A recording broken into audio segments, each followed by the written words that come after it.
Despite their reputation for independence and standoffishness, cats are domesticated animals and as such very much depend on our human company. If your cat doesn't feel like they get enough attention from you, it can really hurt them on a very deep level. Unfortunately, it's often not that easy to see if your cat needs more attention from you, or on the contrary, if they would rather be left alone.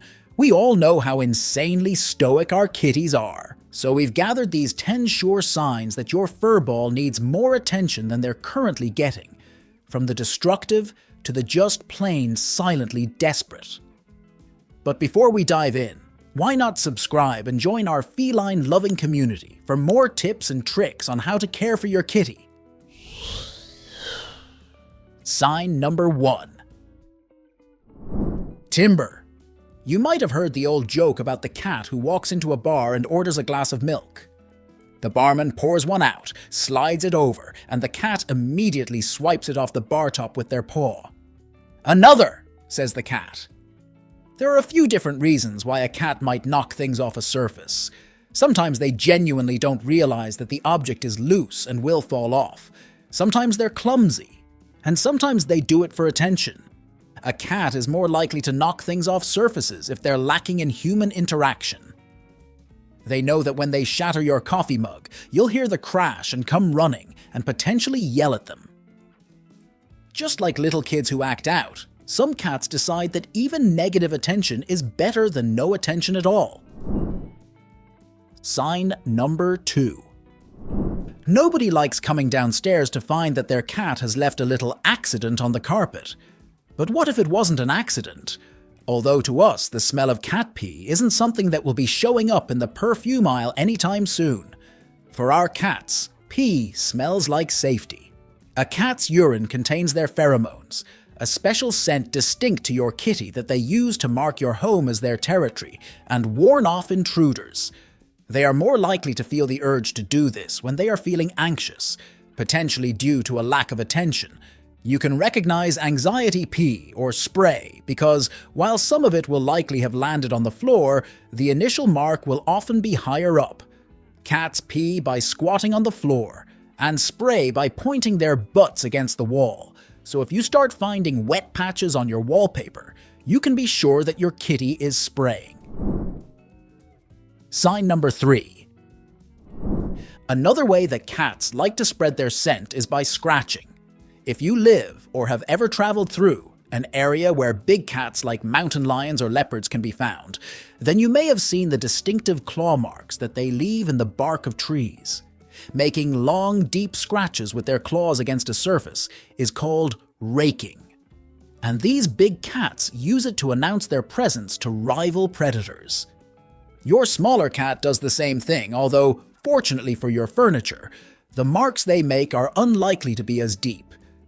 Felines have scent glands in between their toes, and scratching against a surface allows them to spread their scent, leaving both an olfactory and a visual marker to tell other cats, "This is my place. Go away." Once again, your cat is more likely to do this if they are anxious or stressed, which is a natural consequence of a lack of human attention. Sign number 4. Does your cat seem a little damp lately? Cats groom themselves by licking their fur, using their rough tongues to comb out knots and dirt from in between the individual hairs. But cats also groom as a way of self-soothing. If your cat is stressed out and wants to feel calmer, then they may start grooming themselves more often. In the worst cases, this can lead to the development of bald patches, where your kitty has licked all the fur away, and potentially where the delicate skin underneath is starting to get damaged from frequent licking. If you notice this happening, you should get your cat to a vet who will be able to find ways to help them manage their anxiety.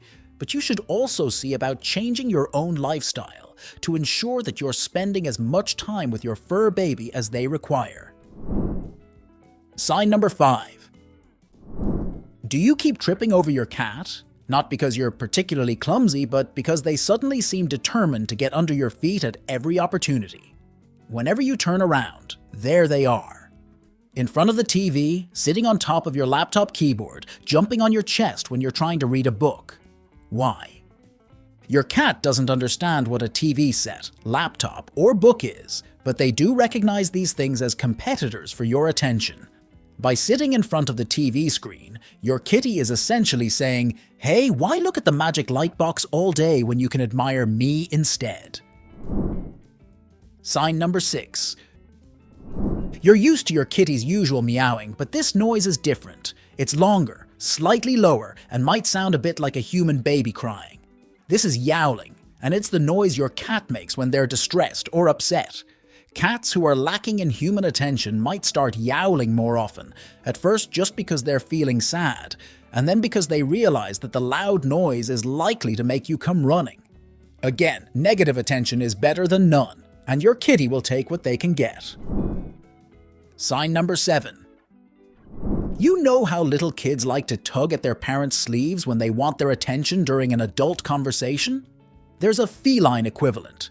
Pawing is when your cat starts batting at your legs, or any part of you they can reach with their paws.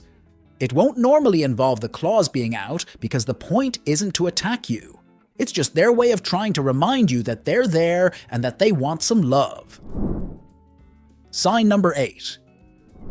Cats who don't get much human attention can go a bit crazy when some finally does come their way. If your cat responds to normal hugs and petting sessions by getting insanely clingy, trying to stop you from going and yowling when they don't succeed, then that's a sign that you maybe need to be spending more time with them. It's normal for a cat to enjoy being petted, or even for them to get a bit irritated if they were having a particularly nice nap on your lap when you went and spoiled it by standing up.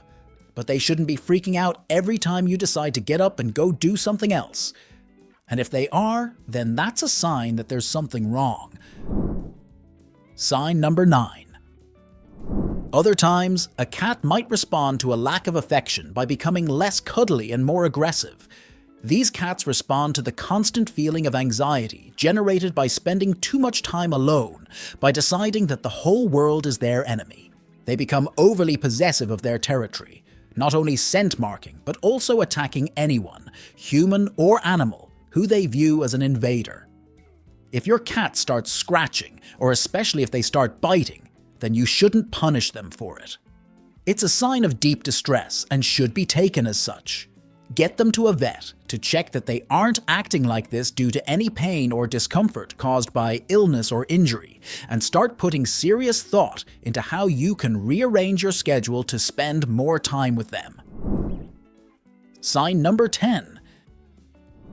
In very extreme cases, a cat can get so used to being left alone that the bond they have with their human family members is destroyed. These cats will not only refuse to cuddle up or interact with their cat parents, but are also at extremely high risk of running away.